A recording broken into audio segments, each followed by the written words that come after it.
Pile సమస్యతో బాధపడుతున్నారా? ఇప్పుడు లేజర్ చికిత్సతో ట్రీట్మెంట్ రేంజ్ హాస్పిటల్స్ లో శాశ్వత పరిష్కారం. ఇప్పుడే సంప్రదించండి. నమస్తే, నేను Keshav. Welcome to Suman TV. పిఠాపురంలో అభివృద్ధి కార్యక్రమాలకి జోరుగా ప్రారంభోత్సవాలు శంకుస్థాపన చేశారు కొత్త ఎమ్మెల్సీ నాగబాబు.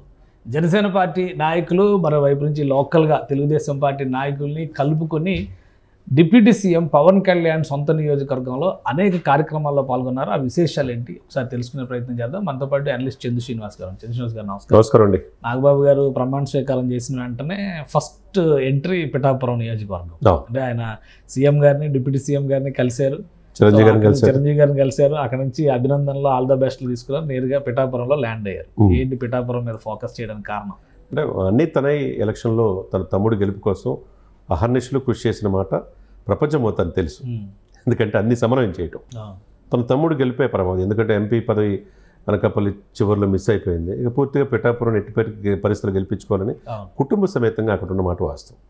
రేయింబావులు కష్టపడి అక్కడ సమన్వయం చేసుకుంటా తమ్ముడు గెలుపు కోసం, తమ్ముడు అంటే పక్కన పెడితే నా బాస్ అంటాడు ఆయన.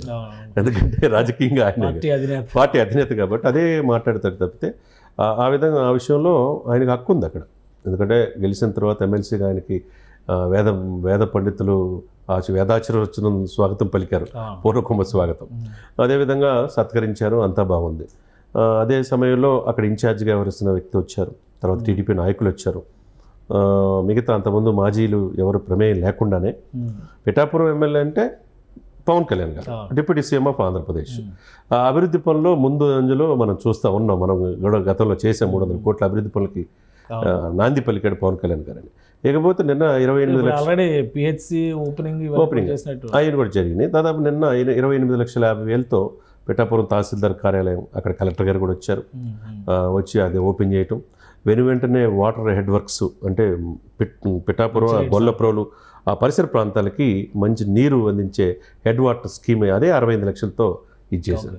లేకపోతే మూడోది మధ్యాహ్నం భోజన పథకం, అది కూడా నాగబాబు డొక్కా సీతమ్మ మధ్యాహ్నం అది కూడా అది చేయటం అనేది, ఈ మూడు చూస్తే కనుక పిఠాపురం మేము మర్చిపోలేదు. ఏదో చుట్టపుచుప్పుగా వచ్చి వెళ్తున్నారని చెప్పి కొంతమంది నేను ఉన్నాను అని అంతే కదా, నేను ఎమ్మెల్సీగా ఈయన కూర్చుంటాడు అక్కడ అంతే అంతే అంతే. ఇప్పుడు కాన్స్టిట్యున్సీ ఉండదు, పెద్దల సభ, వాళ్ళ సమాజంలో గౌరవప్రదంగా సమస్యల మీద వెళ్ళెత్తే అవకాశం ఉంటుంది కాబట్టి తన తమ్ముడు ప్రతినిధిగా ఆయన ఉంటాడు ఇక్కడ. ఇక హరిప్రసాద్ గారు ఎడిదిరిగా అక్కడ ఉన్నాడు. వీళ్ళంతా కలిసి అభివృద్ధి పనులకి ఇద్దరు ఎమ్మెల్సీలు అక్కడే ఉన్నారు. అంతే కదా, శాసన మండలిలో ఉండాల్సిన వాళ్ళంతా. ఎందుకంటే నాయకుడిదే ఆ కాన్స్టిట్యున్సీ. అప్పుడు వాళ్ళు మరి నాయకుడి యొక్క మార్గంలో నడవాలంటే అక్కడ అభివృద్ధి చేయాలి, ప్రజలు మనల్ని పొందాలి. శంకుస్థాపన మనం చూసాం, ఆ స్టోన్స్ వేశారు పవన్ కళ్యాణ్ గారు డిప్యూటీ సీఎం అని చెప్పి, నాగబాబు గారు, హరిప్రసాద్ అన్ని చూసాం మనం. ఏదైనా కానీ అక్కడ ఏంటంటే ఇక్కడ రాష్ట్రం మొత్తం పిఠాపురం వైపు చూస్తుందండి. ఒకవైపు అంతకుముందు మాజీ నాయకుడు అక్కడున్న వ్యక్తి ఈ మధ్యకాలంలో సోషల్ మీడియాలోకి వచ్చి అభివృద్ధి లేదు, డ్రైనేజ్ లైన్స్ బాగాలేదు, కలెక్టర్ కంప్లైంట్ ఇస్తుంటే ఎవరి మీద ఎవరు ఇస్తారు అక్కడ కంప్లైంట్? ముఖ్యమంత్రి గారి మీద ఇచ్చినట్టే అక్కడ. కాబట్టి ఆ పాయింట్ ఆఫ్ వ్యూలో అక్కడ ఎవరు కూడా పెద్ద పట్టించుకోవట్లేదు. అభివృద్ధి జరిగిందా లేదా? అంతకుముందు పిఠాపురం ఏంటి, ఇప్పుడున్న పిఠాపురం ఏంటి? మెరుగైన వసతులు వైద్యపరంగా అప్గ్రేడ్ 100 బెడ్స్ రూపాంతరం చెందిందా? పనులు జరుగుతున్నాయా లేదా?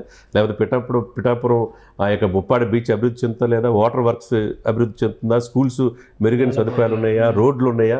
ఈ బేసిక్గా సార్ అవస్థాపన సౌకర్యాలు, మెరుగైన అవస్థాపన సౌకర్యాలు ఎవరైతే ఇస్తాయో వాళ్ళనే ప్రజలు గుండెల్లో పెట్టుకుంటారు. అవన్నీ జరిగిపోతున్నప్పుడు ఇంకా అక్కడ విమర్శించి స్పెషల్గా వీటి పర్యవేక్షణ బాధ్యత అంతా నాగబాబు గారు తీసుకుంటారనే ఇండికేషన్ అనుకోవచ్చా? ఇది పూర్తిగా అంటే ఎందుకు అందులో అక్కడ ఉన్న బిల్డింగ్లో అక్కడ పర్మనెంట్గా గొల్లప్రోల పిఠాపురం మధ్యలో ఆయన ఉండటానికి ఇల్లు తీసుకున్నారు కదా. ఆ ఇల్లు కూడా పాపం వాళ్ళు రెంట్కి రూపాయి నెలకి తీసుకుని వాళ్ళు ఇచ్చారు, కేవలం అభిమానంతో పవన్ కళ్యాణ్ గారి మీద. దాంట్లో సెకండ్ ఫ్లోర్లో పూర్తిగా నాగబాబు గారు ఉంటాడు. ఈయన వచ్చినప్పుడు పైన ఫ్లోర్లో ఉంటాడు, కింద ప్రజలకు మాట్లాడటానికి ప్రెస్ మీటింగ్లకి ఉండదు. పక్కాగా అక్కడ నాగబాబు గారి క్యాంప్ ఆఫీస్ అక్కడే ఉంది కాబట్టి గొల్లప్రోల 3 మండలాలు పర్యవేక్షణలో నాగబాబు గారిదే పూర్తి బాధ్యత. కాబట్టి నాయకుడి యొక్క ఇదిలో నడవాల్సిన బాధ్యత ఎమ్మెల్సీలకు కూడా ఉంటుంది.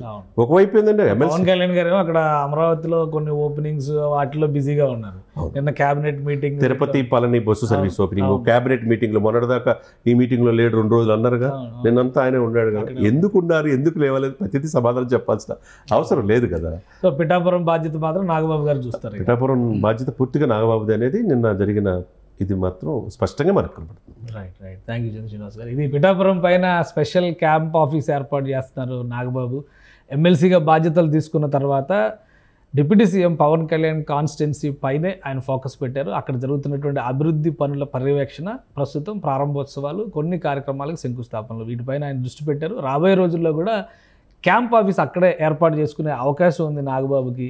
డిప్యూటీ సీఎం పక్షాన పనులు నిర్వర్తించాలన్నా, ప్రజలకి అందుబాటులో ఉండాలన్నా కానీ ఇక నాగబాబే కేర్ ఆఫ్ అడ్రస్ అక్కడ అయ్యే అవకాశాలు కనిపిస్తున్నాయని చంద్ర శ్రీనివాస్ గారు విశ్లేషిస్తున్నారు. ఇది స్పెషల్ డిస్కషన్.